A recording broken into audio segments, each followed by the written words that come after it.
Tech head coach Geoff Collins. Coach, if you could open Sure. us up with some remarks before we take questions. Yeah, that was hard.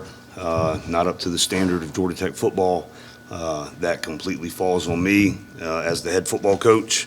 Thought we were prepared, thought we had a good plan, thought we were ready to handle any adversity that showed, but I don't know if there's any positives to take out of that, offensively, defensively, or special teams.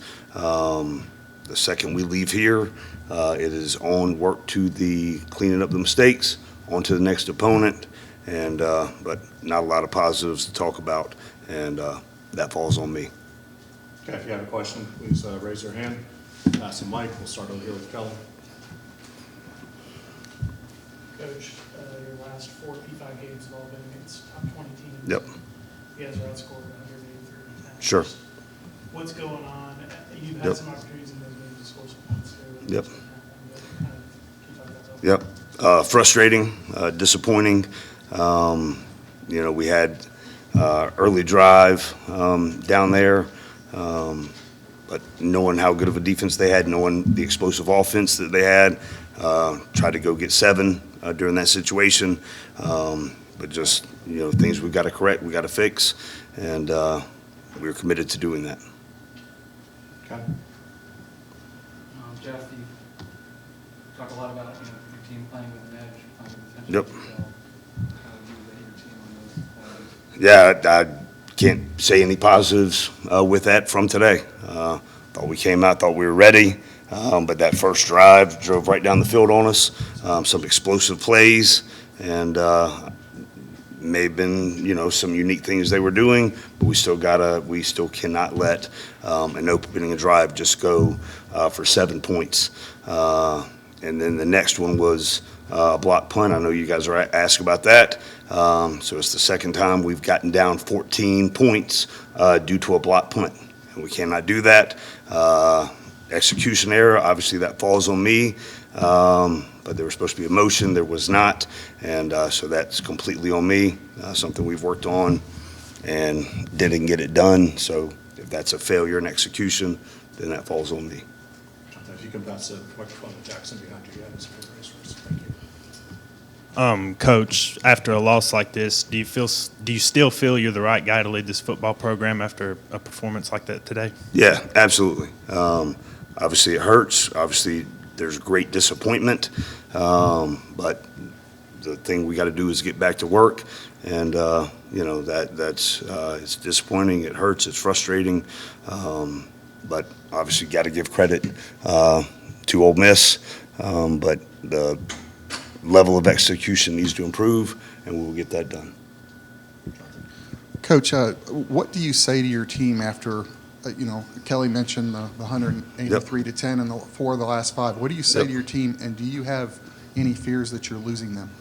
That is tough to stand up in front of a group of men that you love, that you care about, that you're invested so deeply in, invested so deeply into a place, and then to not get the result that you want and have to go up there and be the voice, you know, that it all falls on. And the thing I told them, it all falls on me, and I will wear it, I will take it. There are things that we need to fix, but that's basically the message that I told them after the game. And I'll be honest with you, it's not easy, right? But there's still work to be done, and we're committed to getting it done. Thanks, Patrick. Coach Collins, back to the block punt. You mentioned that a second ago, and that's the 3rd one this year. And I think 2 punts after that, another guy broke the contain and almost had a better shot. He just took a different angle. But how is that fix so elusive for you and your special teams? Yep. So there's I don't want to make any excuses, and I will not throw any players under the bus at all. So it all falls on me, and we will get it fixed. But I will not throw a player under the bus in this program. So you guys ranked 4th worst in the ACC in run defense last year. You started off a lot better this year, holding both your pass to opponents to 119 yards apiece. Tonight you had 300, gave up 300 plus. Yep. Can you talk about a bit how it boils down as such and just what you saw out there? Yep. So again, I'm gonna give credit to them. but there's things with leverages, setting edges on the defense that we did not have. Some C-gap defenders were not fitting the C-gap properly. But those are things that we've got to get corrected that cannot happen against really good players and a really good scheme, but they did, and we will work to get that fixed. Right.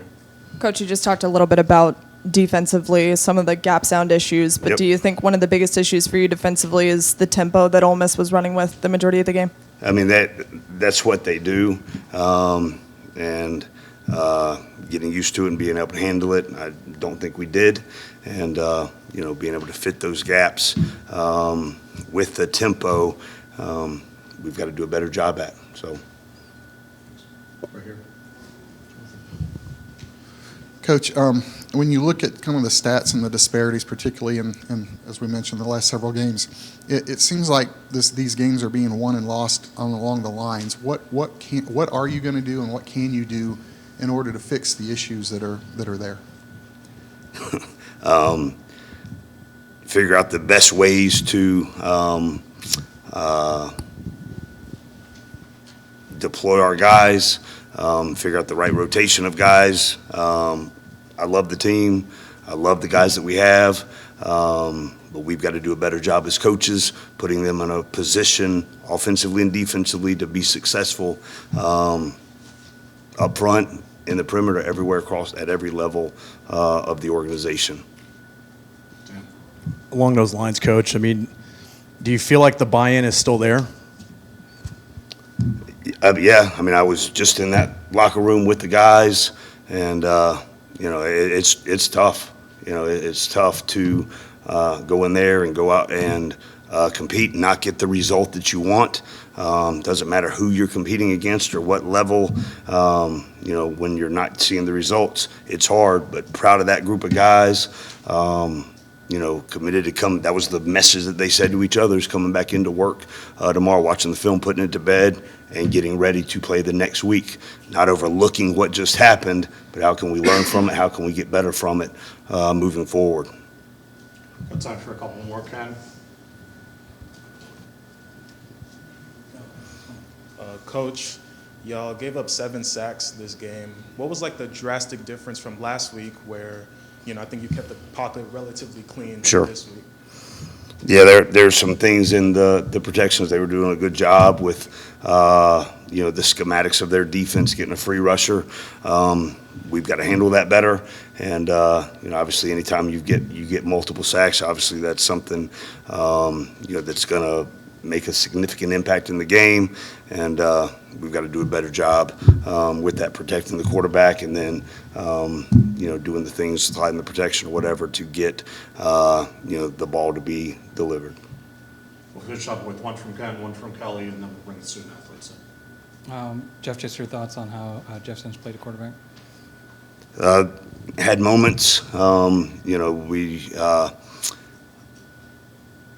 were some good throws, there were some good decisions, but obviously when, the quarterback is going to get a lot of the,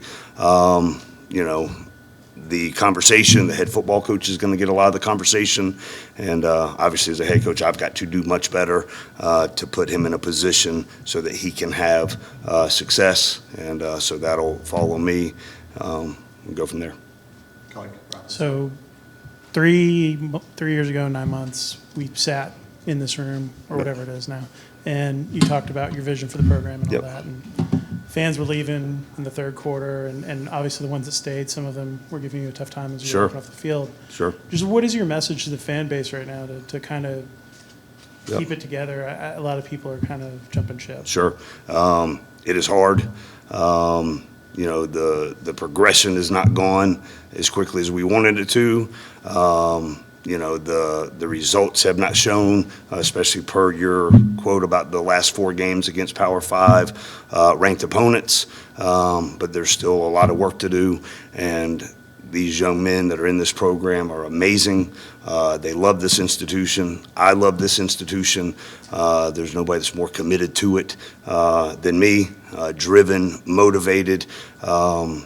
But I love those players. I love this place, and I'm going to keep fighting and working and, just want to see the fan base, former players, alumni, just around these players and just support them, cheer for them because they're doing everything that they can.